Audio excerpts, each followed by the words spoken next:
Antes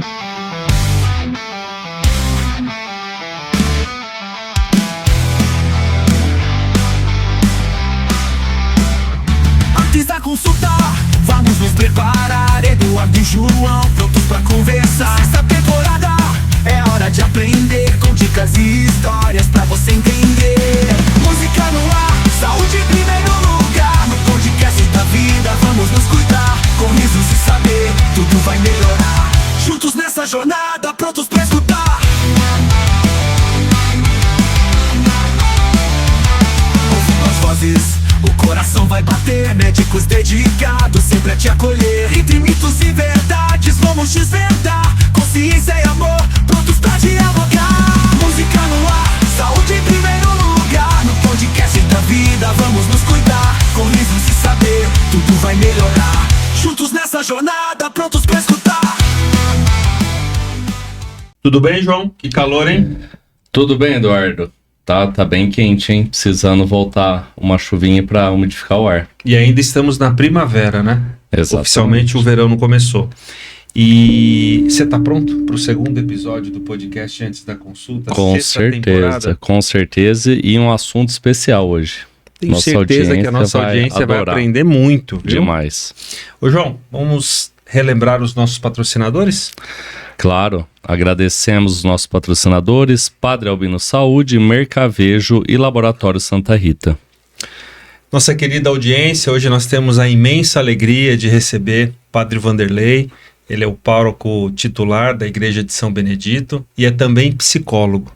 Então hoje a tônica do nosso programa é falar sobre espiritualidade, sobre fé, sobre saúde. Podemos chamá-lo de Padre Vanderlei? Por favor. Seja muito bem-vindo, Padre. Tudo bem, prazer. Primeira vez que eu participo de um programa assim, me sinto honrado, lisonjeado e vou procurar responder e trazer aquilo que possa ser a dúvida de muitas pessoas, tanto na fé como na parte da psicologia, para a gente poder crescer um pouquinho, na nossa experiência de vida. Só lembrando que eu ainda não colei grau. Eu estou terminando a psicologia agora, já tenho 10 anos de padre,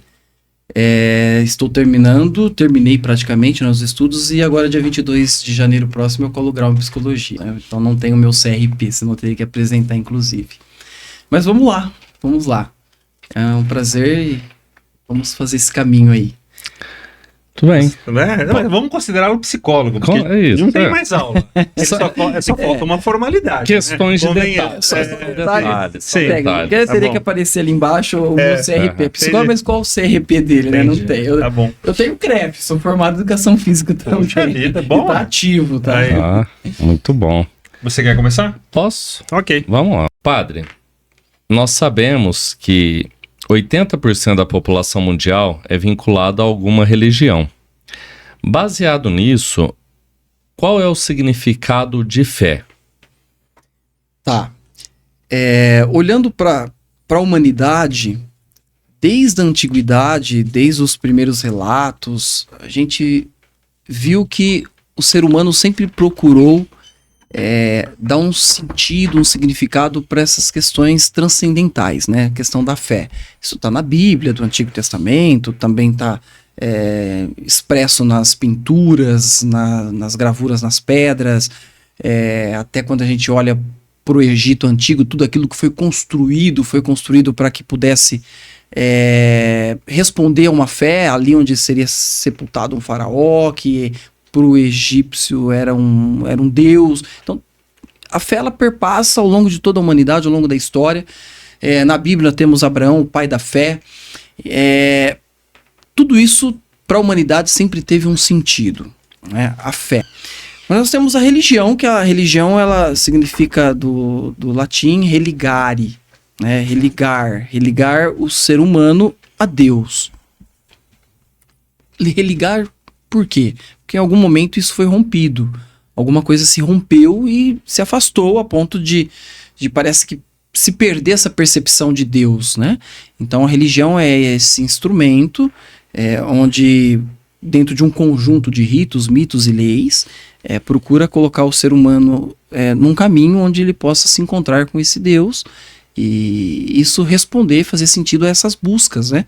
Porque nós estamos buscando, né? Toda pessoa busca, independente da religião dela, independente do que ela já viveu, do que ela já experimentou, existe um vazio, alguma coisa que faça com que a gente sempre esteja buscando, né, uma resposta, né? Sobretudo quando vem os fatos da vida, aí, os contratempos, então nós estamos sempre buscando, né? Então a fé, temos a religião, né, como eu disse, que é esse conjunto de ferramentas que nos ajudam a buscar esse Deus, e temos a espiritualidade, que é algo inerente, próprio de cada um de nós, está intrínseco, né? A pessoa pode não ter a religião, não está vivendo a religião, mas se 80% participa, 20% talvez para ela não faça sentido estar em uma religião, mas 100% tem essa espiritualidade. E a espiritualidade é algo intrínseco, faz parte de todos nós, isso trabalhado, isso dado uma atenção, isso buscado, uma busca de aprimoramento, ela vai aumentar a fé. Ela vai olhar diferente, ela vai confiar mais, né? Lembrando também que existe uma fé natural, né? A pessoa fala, a gente sai de casa, a gente fala assim, olha, eu acredito que eu vou chegar no serviço. Eu acredito que eu vou pegar o carro vai funcionar. Você não fica pensando que não vai pegar o carro de manhã, que se vai acontecer ou não um acidente, se você vai chegar no teu lugar desejado. A gente tem uma fé natural, vai dar certo, né? Vamos, uns até um pouquinho mais, outros um pouco mais. Quando isso está um pouco na imprudência, já não é fé, é imprudência, né? A pessoa acredita que vai fazer umas coisas bizarras e vai dar certo. Que Deus vai ajudar, né? E faz o nome do pai, né? Quando a gente era moleque, eu me lembro quando a gente era moleque, a gente pulava do rio e fazia o nome do pai, né? Pulava de cima do barranco, fazia o nome do pai como se Deus fosse proteger das nossas... Até protegia, porque tava lá a mãe rezando, né? Mas tem essa diferença. A espiritualidade é algo que nós temos, que uma vez que trabalhada, uma vez aprofundada, vai aumentando essa fé, e a gente passa a acreditar. E a fé não é algo para nós, tá? Fala assim, a fé, eu quero ter tanta fé, e tem pessoas que fazem isso. Eu lembro de uma senhorinha que ela chegou e falou assim, como que é muito interessante, né, a vivência da espiritualidade, da nossa religiosidade, tudo isso daí, a gente vai vivendo, a gente vai encontrando umas pérolas ao longo do caminho. E a senhorinha chegava e sempre se destacava, padre, eu tenho uma fé, padre, eu tenho uma fé. Aí eu falei, que bom, reza por mim, até receber um diagnóstico de uma enfermidade, e ela veio desesperada. Padre, onde já se viu? Deus não gosta de mim. Então ela veio assim, irada, veio realmente não aceitando e ficou assim, totalmente transtornada, porque ela, pela fé, que não era uma fé, ela achava que ela seria protegida, colocada numa redoma e jamais nada aconteceria com ela. Então existe um apego ali, existe uma imaturidade na espiritualidade, ela não cresceu o suficiente. Por quê? Dentro da psicologia pode ser analisar tudo isso por um monte de questões, né? Ali talvez uma fuga, uma questão até na família, um problema complicado que ela viveu, alguns traumas. Então tudo isso, por meio da psicologia, a gente pode identificar e falar, olha, se ela for no consultório, for trabalhar ali na parte psicológica, vamos trabalhar esses elementos aqui que não estão ajudando você a crescer e amadurecer na fé. Os traumas, eles são terríveis para a pessoa ficar estagnadas. Elas estagnam e param naquela fase e não cresce. E ela acha que ela tem fé porque ela tem um sentimento. Ela sente algumas emoções. Então, ao sentir algumas emoções, ela pensa que aquilo é fé. Mas ela vai descobrir se ela tem fé quando ela é provada. A fé tem que ser provada, testada. Por isso que Abraão é o pai da fé. Porque Deus fala assim, Abraão, tô aqui. Pega teu único filho, sobe na montanha, pega a lenha e tal. Ele subiu e sacrifica ele, né? E Abraão vai.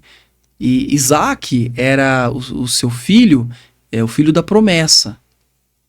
E com 75 anos, Deus falou assim, vou te dar, primeiro olha para o céu, veja as estrelas, são incontáveis, eu te darei posteridade incontável como essas estrelas e tal. Então Abraão tinha o seu único filho e demorou 25 anos para nascer, depois quando promete, né?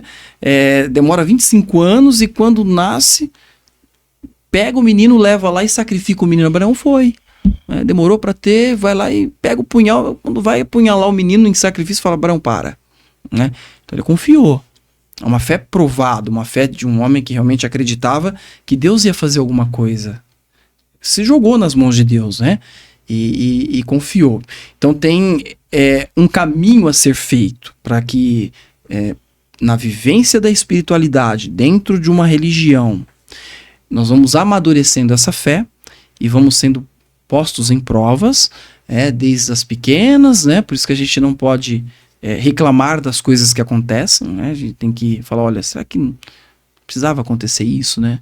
Tô saindo de viagem, furou o pneu, começa a xingar, né? Já começa a besteira, fala, não, peraí, algum propósito, alguma coisa tem, né? Ou qualquer outra coisa que aconteça, a pessoa quando vai amadurecendo na fé, ela vai sabendo interpretar tudo isso, ela vai olhando de uma maneira diferente. Então, a fé, ela amadurece, ela precisa ser colocada à prova, nós vamos existindo, vamos compreendendo tudo isso e a ponto de a gente falar assim, olha, eu tenho fé. E a fé ela não é para nós, é para o coletivo, né? Todos são beneficiados com isso, todos crescemos e vamos vendo que, de fato, é importante que a tenhamos e que confiemos em Deus, né? Então, a fé é a convicção, né, daquilo que não se vê e espera. Eu não vejo, mas eu espero, tá? Então, se eu não estou vendo, mas estou confiando que vai acontecer, então posso dizer que eu já tenho fé. Tem um diagnóstico de uma doença grave e que essa doença pode ter como desfecho a morte, ele se prender em orações, ele solicitar orações dos seus amigos, dos seus familiares, e eu acredito que o João também acredite, assim, a fé ajuda muito no tratamento, tá? Também funciona a cirurgia, o remédio, né? Mas é importante ter fé, acreditar. Na sua visão, agora como padre ou como psicólogo, né? Como que você consegue ver o poder da fé ou da religiosidade na melhora dos pacientes? Tá, é muito interessante.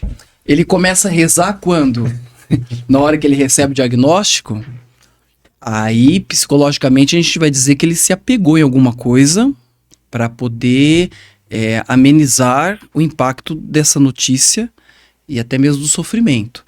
Agora, é uma pessoa que vem rezando constantemente, ela tem uma vida permanente de oração por um bom tempo. Quais experiências que ela já teve por meio dessas orações, né? Ela conseguiu já ter, ao longo da vida, algum momento em que a oração dela, no mínimo, né, ali, algumas coisas pequenas da vida, que aquela oração já despertou alguma coisa, ela conseguiu ter um contato com esse sagrado, com esse divino, né? Então, assim, rezar, fundamental, né? Só que aí que tá, muitas pessoas vão dizer que não funciona ter essa vida de oração, porque ela quer fazer essa experiência no momento do diagnóstico, e não é, porque aí ela está entrando numa barganha, né? Temos uma autora, Marilena Kubler-Ross, né, que ela escreve sobre as fases do luto. Sim. E ela fala que primeiro a pessoa nega, né? Ela vai negar, ela não quer aceitar isso daí. Depois ela vai passando pelas fases até chegar na parte da barganha, né? Aí quando ela quer barganhar, ela entra aí. Eu vou rezar, eu vou ter agora eu vou me apegar nisso para poder ver se Deus me atende. Vamos ver se Deus existe aqui mesmo, eu vou rezar. E não é por aí. A pessoa que tem uma vida de oração, ela alcança graças que a gente nem imagina. Mas aí que tá. Tem uma linha tênue aí, né? É o momento dela, da partida, ela vai realmente agora ser chamada por Deus, é o momento final, ou ela vai se recuperar por meio das orações? Até onde eu devo rezar? Como eu devo rezar? Eu devo pedir para que Deus faça a vontade dele. Então a pessoa que é livre, tem uma liberdade interior, uma espiritualidade trabalhada, uma experiência com Deus, ela fala, meu Deus, estou nas suas mãos. Ela tem que ter essa liberdade de dizer assim, o que o Senhor pede de mim? Tanto para mim, né, se eu sou a pessoa que peguei o diagnóstico, quanto para aquele que é o meu familiar, aquela pessoa que eu amo, né? E aí a gente vai percebendo, às vezes até psicologicamente ela tem um apego, né? Não quer perder a mãe, não quer perder o pai, ela não quer perder aquela pessoa que ela ama, um filho, então ela começa a se apegar na primeira coisa que aparece, uma oração desesperada. Então uma pessoa que vai fazer um caminho de liberdade interior e que tem uma espiritualidade trabalhada, ela fala, não, Senhor, o que o Senhor quer de mim? O que o Senhor espera de mim? Qual é o propósito para minha vida? Então ela tem essa capacidade de chegar e falar assim, olha, o que o Senhor fizer está feito. Né? Então ela se ajoelha, reza, conversa com Deus com essa liberdade e não joga na conta de Deus, né? Fala assim, olha, o Senhor tem que salvar, o Senhor tem que fazer isso, como que já impondo, né, alguma coisa para que Deus resolva. Então tem que ter essa liberdade. Eu fiz um trabalho, né, na faculdade que mostra esse ponto da espiritualidade também, da psicologia, e que fala que tem muitos estudos recentes, sobretudo nessa questão do Covid, que muitas pessoas que tinham essa fé trabalhada, tá? São dados, tá? Isso tem em vários sites aí de pesquisas acadêmicas. Várias pessoas, todas as pessoas que tinham essa fé trabalhada, amadurecida, e que na hora que recebia ali a informação de que a saturação precisava subir, porque ficou marcado, olha, se não subir, entuba. Isso ficou muito marcado. E as pessoas se desesperavam. E muitas morriam quando recebiam essa notícia e ficavam angustiadas, porque ficava olhando para um aparelhinho que ficava subindo e descendo, né, a numeração, e aí, o que eu faço? E muitas pessoas recebiam essa informação e falavam assim, não, está nas mãos de Deus, né, estou confiante. E de fato, nós somos um conjunto, né? Corpo, alma, espírito, o corpo funcionando. Então quando a pessoa entrava naquela fase, olha, tá nas mãos de Deus, na confiança dele, voltava, estabilizava, né? E quantos que nós ficamos sabendo que, a própria pesquisa vai dizer, que as pessoas se desesperavam e infartavam, não dava nem tempo de entubar, já infartava, ou já na hora de entubar, já ficava pouco tempo, nem entubava. E então tem isso, a confiança, né? A pesquisa mostra de uma confiança, de uma aceitação e de colocar tudo nas mãos de Deus para que as coisas fossem encaminhadas de acordo com a vontade dele, né? E não da vontade dela. Então tem pesquisas, tá? Muitas pesquisas hoje mostrando que essa fé ela é fundamental. E os médicos que trabalham com essa dimensão da espiritualidade, que não no sentido de que, olha, não tem o que fazer, coloca aí nas mãos de Deus, vê o que você faz, reza, né, pede para a família rezar, não com o sentido de confortar, mas realmente na fé que o médico tem, né, de que ele não é aquele quem vai dar todas as respostas. A medicina, ela vai até certo ponto. Depois, dali para lá, começa aquilo que é o mistério da fé, que muitos médicos se surpreendem, né? Quando chega e fala assim, poxa, tá aqui os exames, estão aqui todos os procedimentos que foram feitos, e por que a coisa deu uma guinada para o outro lado? Por quê? Aí ele começa os questionamentos, né? Fala, poxa, o que é isso que nos supera, que nos cobre, né? Que foge dos nossos limites, que está para além das nossas mãos e da medicina? O que é isso? Então a gente não pode explicar a vida apenas por um viés, né? Nós nos tornamos limitados e frágeis. Então nós temos que entender que essa fé ela é importante e é uma dimensão do ser humano, não pode ser excluída, tem que ser considerada. Então ao chegar ali e falar pro paciente, fizemos tudo o que tivemos que fazer, não é simplesmente só para confortar e tal, não, é para realmente mostrar, olha, tem coisas, ou melhor, não deve nem chegar lá a esse ponto, desde o começo, né? Quando o paliativo a gente aprende na psicologia que ele não começa no momento em que não não tem mais jeito. O paliativo, ele tá muito antes, né? Momento do diagnóstico, Não tem mais o que fazer, agora... o diagnóstico já começa ali, o paliativo. Ah, mas parece que o paliativo assusta, né? A pessoa fala assim, poxa, então eu vou morrer? Não sei. Nós não sabemos o nosso tempo, a nossa hora. Na hora que eu pego o diagnóstico, tá, tudo bem, o que eu faço com isso? Vamos lidar com as possibilidades, né? Aí o psicológico tem que ser bem trabalhado, talvez os apegos, os traumas, né, que a pessoa traz. Então tudo isso tem que ser trabalhado. E na parte da fé também. Mesmo que a pessoa, vamos lá, tudo bem, nunca fui essa pessoa dessa fé, desse caminho aí a ser feito, que eu deveria ter feito, mas nós temos na Bíblia os trabalhadores da última hora, né, que chegaram por último, lembra, né, daquela passagem bíblica que o trabalhador sai para contratar, sai às 7 da manhã, depois vai saindo nos outros horários às 9, ao meio-dia, né? E chega e contrata o último lá às 5, né? E ele paga igual para todos depois, né? Aqueles que chegaram primeiro falaram assim, poxa, se ele pagou, ele começou a pagar dos que chegaram, para aqueles que chegaram às 5 horas, né? E os que chegaram primeiro falaram assim, poxa, se ele já deu a mesma moeda para eles, para nós vai pagar mais, né? Ele fala, não, eu faço com o meu dinheiro o que eu quero, né? Eu vou pagar igual para todo mundo. A vida é um pouco assim, né? De repente aquele que chega por último, que nunca teve essa fé e tal, mas ele descobre ali, né? Descobre e Deus cura, ou pelo menos dá uma graça para que ele morra bem, né? Porque não é só chegar ali e ter um alívio, é morrer bem também. A gente viu, por exemplo, que Jesus ressuscita Lázaro.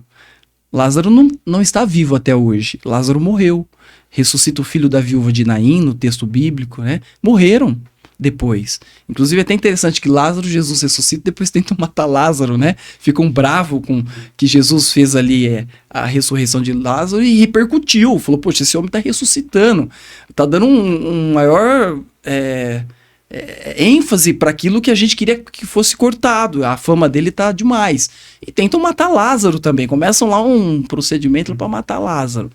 Então Jesus ele ressuscita. Então o que Jesus faz, ele fez ali que era provisório, era transitório, né? Era para aquele momento. Então todos nós vamos morrer. Então se nós chegarmos lá, algumas pessoas chegarem lá, se conseguir se encontrar com Jesus naquele momento e fazer uma experiência para que a morte seja uma morte mais tranquila e passe bem para outra vida, para a vida eterna, serviu, né? Então ela chegou, se encontrou com Jesus ali, né? Fez uma experiência bacana, pronto, morreu bem, né? Então dizem que a gente morre como a gente vive, né? Se a gente viveu bem, a gente tende a morrer bem, aceitando tudo isso. Agora, muitos desesperos estão ligados ao modo como viveu, né? Isso tem que ser trabalhado. Tem que ser trabalhado, né, psicologicamente. E na própria espiritualidade, na religião também. Porque às vezes eu vejo muito, João e Eduardo, que muitas pessoas vivem a religiosidade como um ato de desespero, com medos, né? Como um castigo, para que eu não possa ir para o inferno. E até vive uma vida reta, uma vida ali dentro dos conformes que pede ali a religião, mas parece que está pautada no medo. Não tem uma certa liberdade, uma abertura para viver aquilo com uma liberdade mesmo. Então isso tem que ser avaliado, cuidado, né? Quando a gente faz da religião um lugar de um esconderijo, onde a gente está escondendo os nossos medos e até mesmo o medo da morte. Nas minhas visitas eu já vi isso, né? Visitar algumas pessoas. Padre, pelo amor de Deus, tenho medo de morrer. Já com uma idade avançada, né? Tenho medo de morrer. Por quê? O que é esse medo? Enquanto nós deveríamos encarar isso como um encontro com Deus, né? Depois de ter feito essa caminhada, agora é um encontro com o eterno, né? Para viver a eternidade. São Paulo vai dizer, né? Combati o bom combate, né? Completei a carreira, guardei a fé. Então, Paulo fez esse caminho e ele entende isso como uma coroa incorruptível, onde jamais ninguém tirará dele. Né? Os méritos, as honrarias, as medalhas, tudo que nós recebemos aqui nessa vida é passageiro, né? A traça, a ferrugem corrói, destrói. Mas aquilo que a gente vai acolher lá no futuro, né? Na vida eterna, ninguém tira da gente, né? Ninguém tira. É por aí. Padre, você trouxe muito bem agora, falando sobre a fé, a pessoa em si, enfrentando a doença, enfrentando momentos difíceis, né, e a busca pela religião. Mas tem outro ponto que é muito interessante, que existem até estudos científicos que mostram que pessoas que recebem mais orações, elas tendem a ter uma melhora maior do que aquelas que não receberam oração. Isso é fantástico, né? A que se deve isso? É uma energia? É um pensamento positivo? Como a gente deve pensar em relação a isso? João, é uma coisa fantástica. Como eu falei, essa questão da fé, que ela não é individual, ela é para o coletivo. E quando a gente entende isso, a gente é capaz de despertar no outro alguma coisa, tá? Eu gosto muito da vida dos santos, porque os santos, o que eles foram, e são hoje, tem santos que estão aí, né? Só não foram canonizados, mas estão andando entre nós, né? Que eles conseguiram entender muito bem isso, colocar na vida, né, prática, essa vivência da fé, e ensinar a outros a viverem assim também, e foram criando em torno de si um campo, né? É como uma montanha. A montanha alta, ela nunca está sozinha. Ela tem um grande monte, você vê outros ao lado. Então, quando a pessoa consegue perceber essa força da fé, ela traz outras pessoas para junto dela, né? E isso cria um ambiente, quer seja na igreja, quer seja na comunidade, uma força, cria uma força. Nós temos relatos de pessoas, por exemplo, quando se trata de crianças, um diagnóstico de câncer, vamos rezar, vai lá a criança, começa um processo, um tratamento, e a comunidade começa todo mundo se sensibilizar com isso. E aí as pessoas vão lá na frente do hospital, vigília, oração, né? Nós tivemos um testemunho no semestre passado de uma pessoa que foi levar uma médica, inclusive, né? Faz um trabalho oncológico com crianças. E narrar isso. Ela narrou todo momento vertendo lágrimas, né? A médica, que ela viveu tudo isso. E ali, essa comoção, né? A comoção, não vamos dizer assim, essa é uma palavra um pouco pejorativa, né? Porque comoção acho que fica no campo emocional ainda. Mas essa prática da vivência da fé, ali ao vivo, a cores, todo o processo de tratamento dessa criança, que por fim ela veio a falecer, né?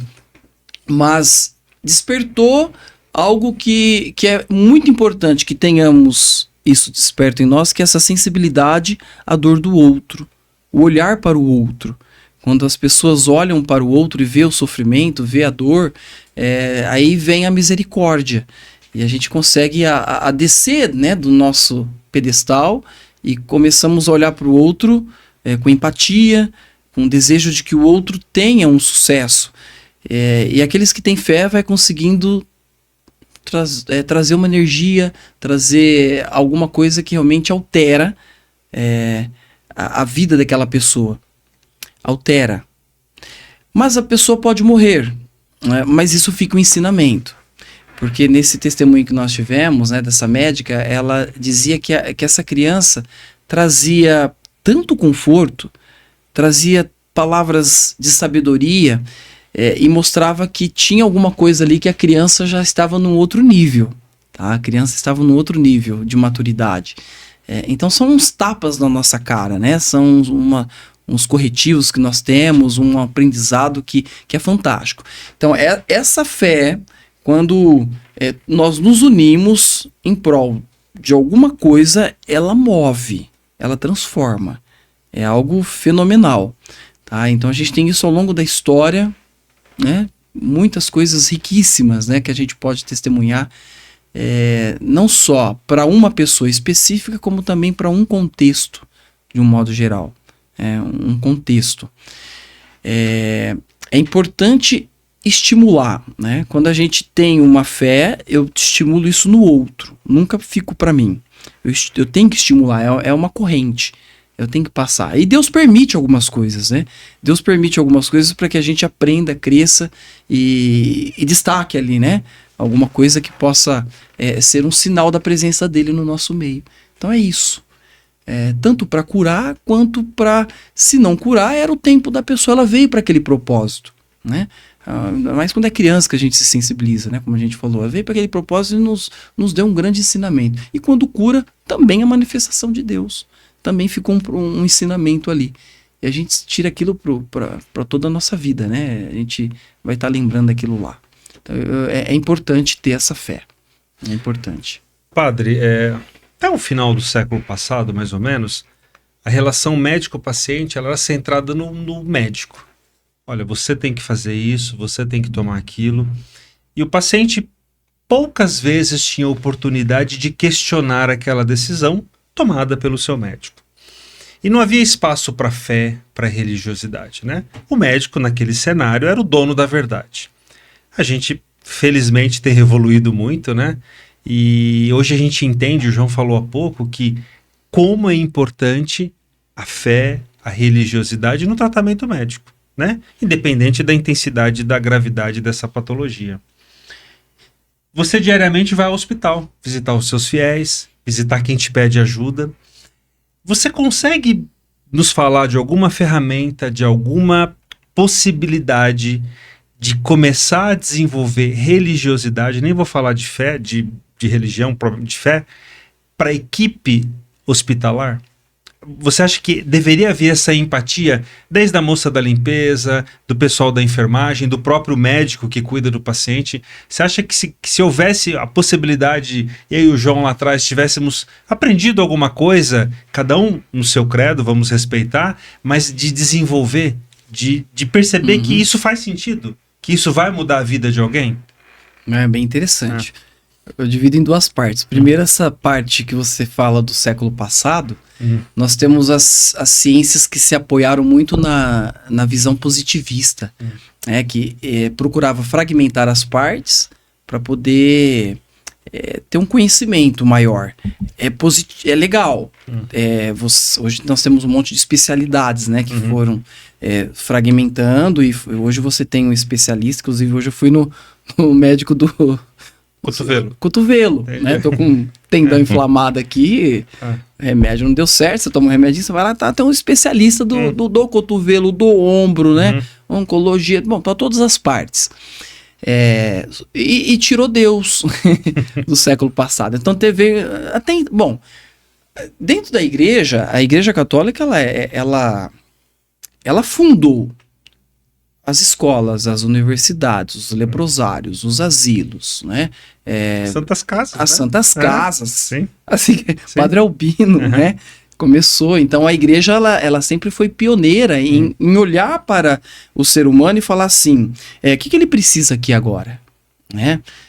Santo Padre Pio, né? Que tá construindo uma igreja, lá na Nova Catanduva, ele criou um hospital na hora ali da Segunda Guerra Mundial, vamos acolher os mutilados. Então a gente tem assim muitas coisas interessantes que a igreja via, até hoje na África a igreja está lá, né, vendo isso. Só que em determinado momento, parece que essa ciência que quis se descolar disso, fala, não, vamos nos separar dessa igreja, desses que fazem essas caridades, que tem essa visão de mundo, que tudo é questão de mundo, e vamos olhar diferente. Então surgiram outros filósofos, outros pensadores que começaram a negação de Deus. Tá? Então isso entrou, né, por meio do iluminismo também, onde chegou e falou assim, olha, nós temos as respostas, nós temos aqui todas as respostas, e começou a entrar, e começou a formar esses homens somente com essa visão, sem ser Deus ali que faz, nós vamos resolver todas as coisas por meio da ciência. Então isso entrou.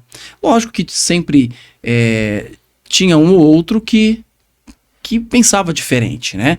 E a gente tem aí, não vou te dizer quantos, mas muitos prêmios Nobel de homens religiosos, né? Tem muitos que descobriram muitas coisas por meio da ciência, mas tem muitos que negavam tudo isso, né? Eu dou aula também de ensino religioso no estado para os jovens do 9º ano. E você falar, outro dia eles falaram, o Big Bang, eu falei assim, olha, quem falou pro Einstein sobre o Big Bang foi um padre francês, Jorge Lemaitre. Ele que falou da teoria e Einstein negou. Então, parece, mas Big Bang, parece que ciência e fé são coisas diferentes. E não, elas se unem. O Papa João Paulo II escreve um livro interessante sobre isso. Ele fala, são como duas asas, que precisam delas para poder subir e levantar voos. Mas tenta-se incutir na cabeça do jovem que fé e ciência não funciona. Tá? Que são duas coisas antagônicas, e não são, elas são realmente importantes caminharem juntas. Mas essa ciência positivista, ela trouxe isso, com base no iluminismo, tentar separar e mostrar que a fé não é positiva. Tá? Então, existe uma herança, tá? Que hoje precisa ser reavaliada. Tá? Então, hoje, dentro dos hospitais, trabalhar com a fé é importante. Só que cada um vem de um credo, cada um vem com uma origem, com uma raiz, com uma experiência religiosa, que às vezes adentrar nesse assunto, parece que nós estamos invadindo o espaço do outro. Tá? Eu, como eu disse, terminei a psicologia agora, Na minha sala de psicologia, por exemplo, a gente tem várias religiões, e a maioria é do candomblé. A gente convive muito bem, conversamos, interagimos, e na minha cabeça eu não fico olhando para a pessoa e falando, mas ele é do candomblé, ele é disso. Não, para mim é normal, é a pessoa, A gente olha a pessoa, não é assunto, chegar e falar, mas dentro do ambiente onde que as pessoas estão precisando dessa fé, geralmente pode ser que cria uma animosidade, pode se criar um problema se trazer alguma coisa. Então quem que vai trazer? É o pastor? É o espírita? É o padre? Quem que vai trazer o momento ali para poder dar uma formação, para poder ensinar? Então seria interessante ter alguma coisa, mas não entrasse em assuntos muito específicos, como a gente procura fazer nas aulas com os alunos, mostrar a importância disso. Mas ainda assim, a gente carece de entrar num assunto mais específico, Parece que fica assim, chegou ali, pôs o pezinho na margem, mas não entrou, Vai resolver, não vai resolver? A pessoa está aberta para isso ou não, Acho que um exemplo que nós temos, eu não conheço muita coisa, mas eu vejo assim, o Hospital do Câncer de Barretos, eles chamam Hospital do Amor, não é? Uhum. E por que foi dado esse título aí? Eu acredito que seja porque eles entenderam que precisava ser um ambiente leve, tranquilo, onde que as pessoas fossem bem tratadas, bem cuidadas, para que por meio desse cuidado, desse amor, de tudo isso, elas pudessem obter a cura e pudessem se sentir bem para obter a cura. Então é uma ideia. O que eu vejo, por ouvir falar, que eu tenho algumas colegas, inclusive, não. Eu ia falar uma coisa, mas não. Mas eu tenho muitos contatos com pessoas de hospitais. Hospital é um ambiente complicado de se trabalhar. Por conta de, às vezes, muitas desavencinhas, tá? Então, se consegue resolver problemas ali de convivência, problemas técnicos, já vai amenizando a coisa, tá? Então, acho que tem que ter um ambiente de espiritualidade, um ambiente mais leve, para que isso não respingue nos pacientes, Então, eu vejo assim, começar a resolver essas questões internas, para que a gente possa ter um ambiente leve, para que as pessoas recebam uma força positiva, tá? Então, tem alguns segmentos da sociedade que eles são um pouco pesados no modo como se convive ali dentro. Tem situações complicadas. Então, isso precisa ser resolvido, tá? Quem que resolve isso? Tem que ter lideranças, Pessoas que conseguem ter essa visão, que vem de cima para baixo, Tem essa visão e consigam ir transformando o ambiente em um ambiente favorável de trabalho. E depois, a espiritualidade, ela acontece, tá? Porque todos temos a espiritualidade. Lembra que a gente falava? Todo mundo tem uma espiritualidade. Como trabalhar isso nesse ambiente, tá? Então é difícil. Eu vejo como uma missão bem difícil. É impossível? Não, não é. Mas sempre tem que ter uma liderança que puxa, tá? Colocar nos cursos, nas universidades, é possível também. É possível colocar alguma coisa nas universidades. Depende da universidade. Tem universidade que ela é declarada numa posição, né? Outras já são mais abertas. Então vai muito da liderança. Se uma universidade fala assim, ó, vamos colocar aqui um momento, tá, essa aula é livre? Ou ela é obrigatória? Vai participar? Não vai participar? E às vezes quem deveria estar ali, né? Às vezes acaba não indo, né? Acaba não indo. Aí o hospital não vai contratar alguém porque ele é ateu, né? Mas até mesmo, não digo nem por isso, porque tem muitos ateus que são sensíveis, né, à dor do outro, não é porque ele não acredita em Deus, não é vamos dizer assim, o termômetro, né, pra gente ver por aí. Às vezes a pessoa pode ser também muito religiosa, ser muito fria, né? Então é um assunto bem complexo, tem muitas portas, janelas que se abrem aí, é bem complicado. Eu vejo assim, para criar um ambiente positivo num hospital, que é um lugar de dor, de sofrimento, e que atrai muita coisa, tá? Atrai. Imagina ali num hospital, pessoas gemendo de dor, gritando, a sua dor, seu sofrimento. Então ali é um ambiente pesado.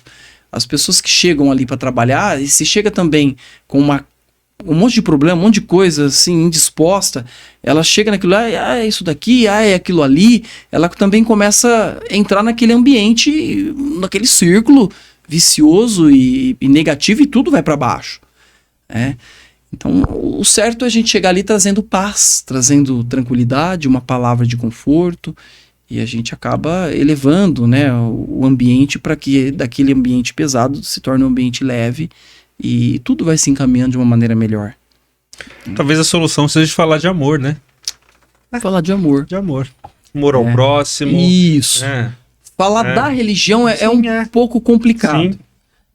E até mesmo tem esses preconceitos, sabe? Sim. As pessoas vão chegar e vão dizer assim, olha, eu não entro na igreja porque eu tenho medo desses santos aí, né? Na igreja católica. Tudo bem, eu respeito até onde ela vai ali da compreensão dela. E de repente eu posso chegar ali Pelo menos as experiências que eu tenho de chegar num quarto de hospital, que a gente vai muito no hospital, cheguei aqui para fazer oração. A pessoa, reza por mim, ore por mim. Posso fazer oração? Eu convido todo mundo, faz a oração. Pode ser de qualquer outra religião. A figura do padre chegou lá, elas aceitam oração. Né? Eu só não posso ungir a pessoa com óleo porque ela não é da nossa religião. Então, fica exclusivo para quem está vivendo esse caminho da fé da nossa religião. Mas eu posso pôr a mão, rezo por ela, faço a oração. Isso eu sou muito tranquilo. Mas tem uns que já pode chegar e falar assim, olha, não, o padre não. Meu pastor já veio rezar. Tudo bem, respeito. Né? E por aí vai, né? A pessoa tem a liberdade de chegar e falar. Agora, os médicos, os enfermeiros, né? Todo o corpo ali que está trabalhando, né? Funcionamento. É interessante que um líder puxasse, falasse, vamos fazer uma oração, rezar um Pai Nosso, né? Antes de começar as atividades. Vamos pedir uma bênção de Deus para que hoje seja mais tranquilo. Às vezes a gente chega assim, nossa, hoje tá, né?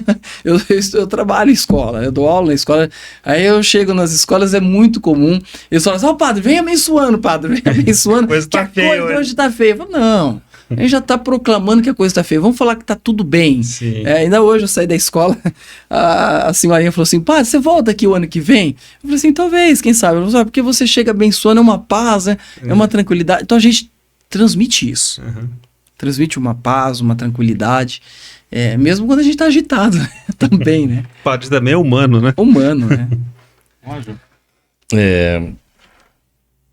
Eu vou trazer agora um tema um pouco polêmico, que a maioria das pessoas não gosta de falar, que é a morte. Tanto para os médicos, quanto para os pacientes, para os familiares, até para os acadêmicos nas áreas de saúde, falar sobre isso gera meio que um tabu. Eu gostaria de saber a sua opinião sobre como nós devemos lidar com a morte.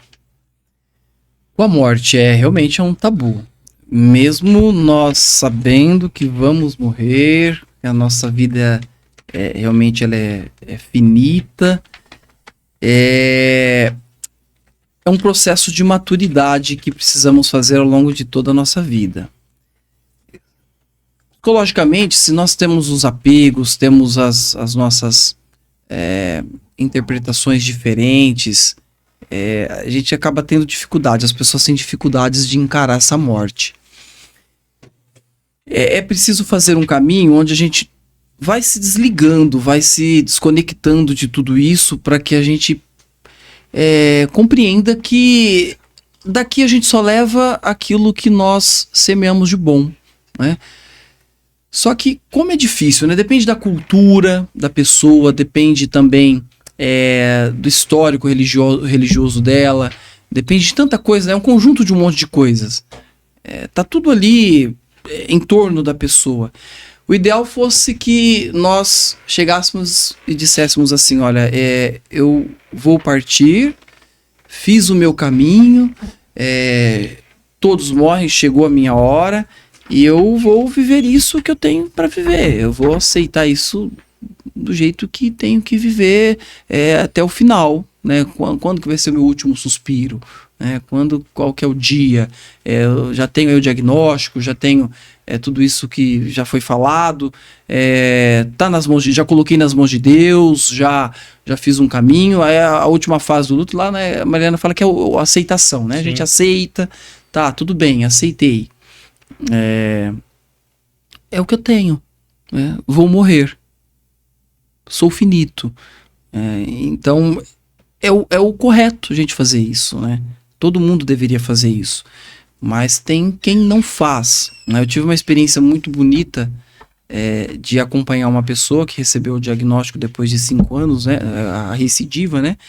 Depois de 5 anos, justamente no 5º ano ali, fechou, voltou, e já era metástase, né? E por fim, eu fiz esse caminho com ela, rezando, acompanhando, e deu no dia que ela já estava bem, assim, debilitada, me chamaram, fui lá no hospital e fiquei com ela. Só eu e ela, naquele silêncio, naquela escuridão, né? Meia luz, e ali com os aparelhos, e fiquei acompanhando. E ela já tinha feito esse caminho, né? Então é muito interessante porque ela dizia, olha, estou pronta, né? Conversando, pegando na minha mão, e ali foi, né? Foi terminando, foi se apagando, como uma luz que vai devagarzinho, né? Se apagando, e apertando a minha mão, estou preparada, é isso, tal. Então isso se torna bonito, né? Porque a gente nasce e morre, e a pessoa vai fazendo esse caminho e para, né? Aí volta um pouquinho, depois que apaga, né? Volta o aparelho, parece que dá um último suspiro, um último batimento, e depois vai parando de novo, tudo para, né? Vai soltando, né? Dormiu, né? Pagou, acabou. Então há uma beleza nisso. E a gente transformou isso como como que fala? Como um castigo. Parece que é um castigo morrer. E a gente até deseja pro outro, tomara que morra, né? Uma praga, né? A gente joga a praga da morte como um castigo, tomara que morra. E não é por aí. Mas só que para chegar no nível desse, eu que vos falo, será que eu vou estar preparado para isso, né? Para na hora do meu momento eu também fazer isso?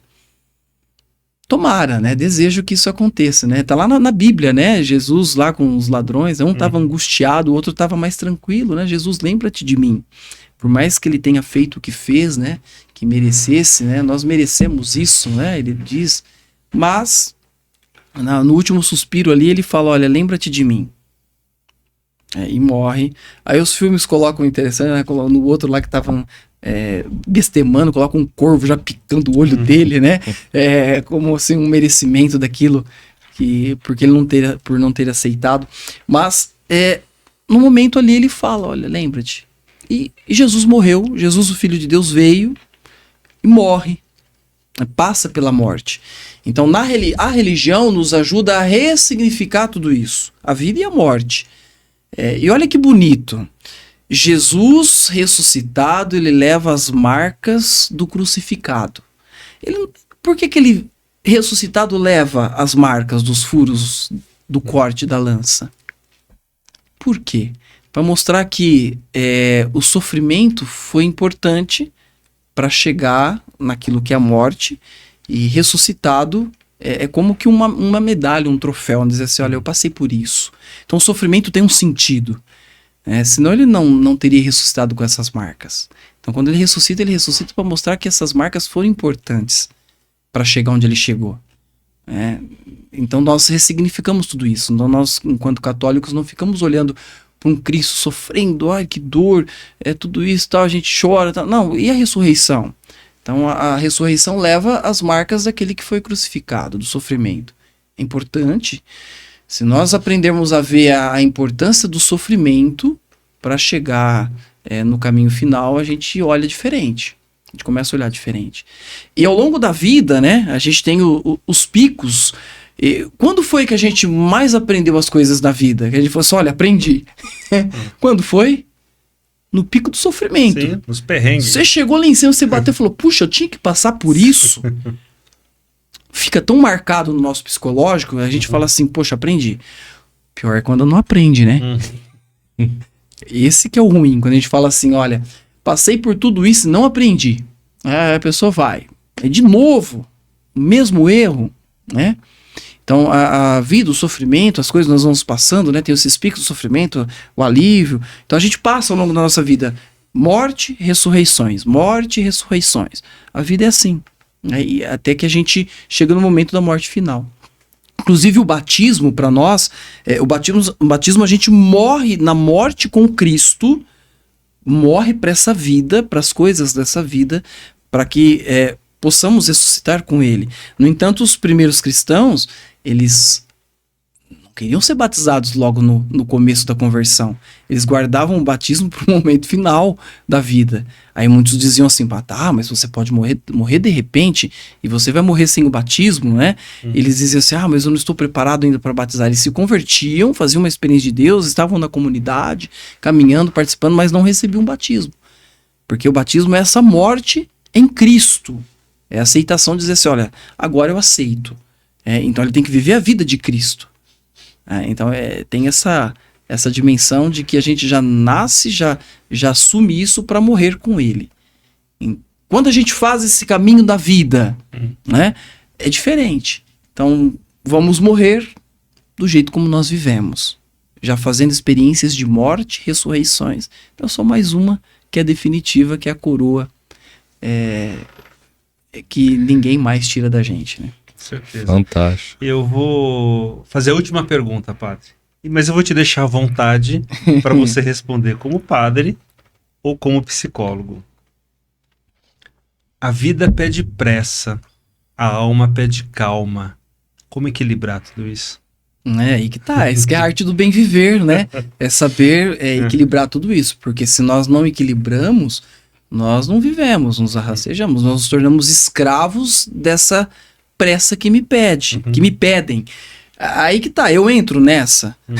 Se eu estou bem comigo, eu estou nessa espiritualidade, vivendo, fazendo todas essas experiências que eu falei, de morte e ressurreição, já passei por tantos perrengues e soube ressignificar tudo isso, eu tô lá num trânsito, dirigindo, alguém tá lá metendo o dedo na buzina, né? Vamos, eu estou tranquilo, né? Não vou empatar a vida do outro, mas porque aí também já é uma falta de caridade, né? Se eu ficar, vou segurar o trânsito aqui para que ele aprenda a não ficar buzinando atrás de mim. Não, então a gente está num processo, né? Se eu estou seguindo o meu processo, o outro tem que aprender a entrar nesse processo. Hoje eu fui levar o carro para lavar e o cara do posto me levou até onde eu precisava ir e no caminho ele foi dizendo isso. Olha, outro dia eu parei o carro para poder ajudar uma senhora a atravessar a rua. Aí ele falou, padre, se se eu te falar o que eu escutei, um outro parou também e respeitou, os outros começaram numa bestemação, numa conversa que, se eu te falar, eu tenho até vergonha. O tempo, você percebeu a falta de empatia, a falta de caridade, a falta de percepção da dimensão do sofrimento, da alimentação do outro? Então, é essa pressa que o mundo coloca pra gente, que tudo tem que ser na hora que eles querem, né? Então, quem é que determina isso? Quem que tá pautando isso? Quem pauta essa pressa? Então, a gente entra numa correria que não fui eu que criei isso pra mim. Então, eu tenho que aprender a viver isso no meu dia a dia, nesse mundo que é um monte de exigências, sabendo equilibrar e também não retardando o andar das coisas, né? E assim eu tenho paz. Tenho paz. A gente tem visto aí quantas pessoas afundadas em remédios, né? Tantos remédios para isso, para aquilo, para poder aliviar. Então, não é por aí. A gente não consegue dar... somos limitados, somos frágeis, né? Nós temos um funcionamento, não dá para usar fazer do nosso corpo, colocar num uso que não foi feito para isso. Então, se a gente começa a entrar nesse ritmo aí, sem refletir como está a nossa vida, a gente acaba se afundando em remédios e a coisa não se resolve. Tá? A psicologia está aí para ajudar. Tá? Ela é riquíssima, mas quem faz o caminho é a pessoa. O terapeuta caminha com a pessoa, né? O terapeuta vai ajudar ela a fazer esse caminho para que ela possa se reorganizar. Cadê o seu eu? O seu eu foi roubado por alguma coisa, né? Então, cadê o seu eu? A sua individualidade? Cadê as suas potencialidades? O que você tem feito com isso? Então, eu tenho que ter o domínio de tudo isso. E controlando, equilibrando e dando para minha vida um ritmo que é o meu tempo. Cada um está num tempo, cada um está num momento, né? Um está no momento da alegria, outro está no momento da dor. Meu momento é esse da dor. Mas eu não vou ficar ali na dor. Ela vai sair, né? Talvez seja o momento do calvário ali, do sofrimento. A gente sai e vai para o outro tão logo, né? É importante um autoconhecimento. Quando a gente conhece, a gente percebe, esse é o meu tempo. Outro dia, duas senhorinhas conversando, e falou assim, até brincava, ela falou assim, tô com uma ursa, né? Uma úlcera, né? Uma ursa. Ela falou assim, a tua sangra, a minha sangra. Então, assim, um quer apresentar a desgraça maior que a do outro. Onde nós estamos, né? Parece que se eu não apresento a minha desgraça, que o outro se comove, né? Em muitos casos de depressão tá assim, né? A pessoa ela tem um ganho com isso. Ela não quer, às vezes, sair. Não estou dizendo que são todos, né? Tem alguns casos que a pessoa tem um ganho e ela quer ficar naquele ganho porque tem alguns benefícios por conta daquele estado. Então, e aí? O que eu faço com isso? Tem vida depois disso, né? Tem coisas a serem alcançadas. Eu preciso viver, eu preciso levantar e sair desse ritmo aí que a vida tem oferecido e viver. Tem que ter o meu tempo. Ô João, vou usar uma expressão da nossa adolescência. Papo cabeça, né, cara? Rapaz, demais. E eu nem vi o tempo passar. Também não. Chamar o padre mais vezes. A gente já chama ele como psicólogo. Isso. A gente uma vez ele vai vir padre e psicólogo. É muito conteúdo. Sim. Muito. Padre Vanderlei, nós agradecemos imensamente esse tempo que você doou para o Eduardo, para o João, para nossa audiência, tá? Para, com certeza, os fiéis da sua paróquia. E eu tenho certeza que as pessoas vão assistir o programa, vão entender o seu recado, muitas vão repensar um pouco a vida, né? E foi muito bom, foi muito gratificante mesmo, a gente só tem a agradecer. Você tem uma agenda muito corrida, mas conseguiu achar um espacinho para levar essa palavra de conforto, de esperança, e isso muda o dia de alguma pessoa, você pode ter certeza disso. Tá? Muito obrigado. Eu sempre gostei de ajudar, né? Até na psicologia é uma maneira de unir isso que a gente tem da fé, né? Que eu já esse tempo já de padre ajudando, e eu percebi e falei, não, preciso fazer alguma coisa a mais para poder ajudar casos que não se resolve só pela fé. Então é bom ajudar, e quando a gente ajuda, com o máximo de ferramentas que a gente tem disponível aí, e com todas essas acessibilidades, né, fáceis, né, para usá-las, né, a gente percebe um resultado bacana, e eu percebo que eu também cresço, né, eu amadureço, eu também tenho um ganho, né, em tudo isso. Então a gente está aí para ajudar. Então a gente vai se encaixando na agenda ali, lá, colar, para a gente poder fazer aquilo que é o estender a mão pro outro para ajudar. Então espero que as pessoas gostem, né?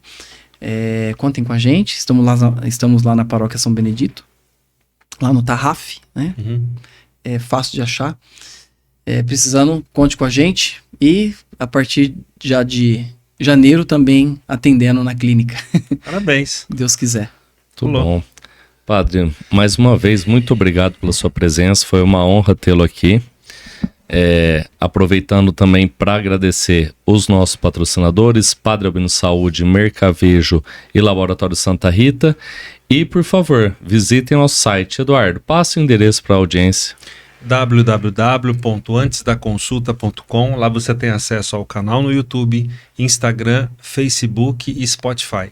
Não deixe de rever a entrevista com o Padre Vanderlei e todas as outras que a gente já realizou no podcast Antes da Consulta. Tudo bem, muito obrigado pela audiência e até a próxima. Tchau, tchau. Um abraço.